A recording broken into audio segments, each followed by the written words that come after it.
Je suis maquilleuse et je vais t'apprendre à faire cet impact de balle pour débutants juste avec de la cire à cicatrice. Tu auras besoin de cire de modélisation, c'est une pâte à cicatrice tout simplement, de vaseline, de sang liquide et gélifié, de la Prozed liquide, différents types de consommables, une éponge à barbe, une éponge classique, des petits cotons-tiges, des pinceaux, spatules, votre fond de teint, de l'alcool isopropylique et fard gras. On va commencer à prélever une petite boule de pâte, c'est très dur donc il faut vraiment bien la chauffer. Une fois qu'elle est super malléable, vous voyez, on peut en faire une petite boule comme ça. Pour l'adhésion de la pâte sur le visage, on va commencer par prendre un petit peu de Prozed et on va le placer là où on veut faire l'impact de balle et on laisse sécher. On sait qu'elle est sèche quand elle devient totalement transparente, donc là on a encore des petits points blancs. Et là on va pouvoir prendre sa petite boule de pâte et la mettre vraiment au centre. Une fois qu'elle est bien placée, vous avez juste à prendre vos doigts et étaler les contours de la pâte. Et si jamais vous voyez que c'est un petit peu compliqué à travailler, vous pouvez prendre un tout petit peu de vaseline et l'étaler également sur la pâte. Ça va vous donner quelque chose de beaucoup plus lisse et beaucoup plus facile à travailler et à fondre dans la peau. L'astuce, c'est vraiment que les bords soient le plus fins possible et qui se raccordent le plus possible à la peau. Là, on va pouvoir faire l'impact de la balle. Moi, je prends un coton-tige que j'ai bien imbibé de vaseline pour éviter que ça colle.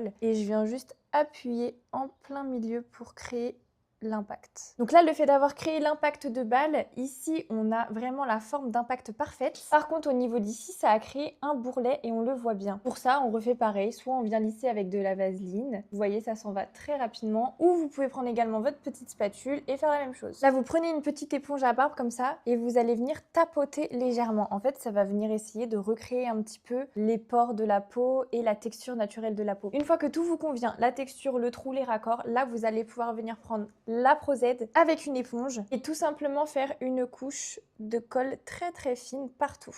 Et on n'hésite surtout pas à en mettre une bonne quantité et à faire du couche sur couche. Idéalement, je préconise 3 couches, au moins vous êtes sûr que la cire ne colle plus et que ensuite tout ce que vous allez mettre par-dessus, ça va bien adhérer. Une fois que vos 2-3 couches sont bien sèches, vous venez prendre un petit peu de talc avec une houppette, vous venez tout bien matifier. Pour éviter ce côté blanc et l'effet poudre, prenez un spray fixateur, ça enlèvera tout l'effet matière.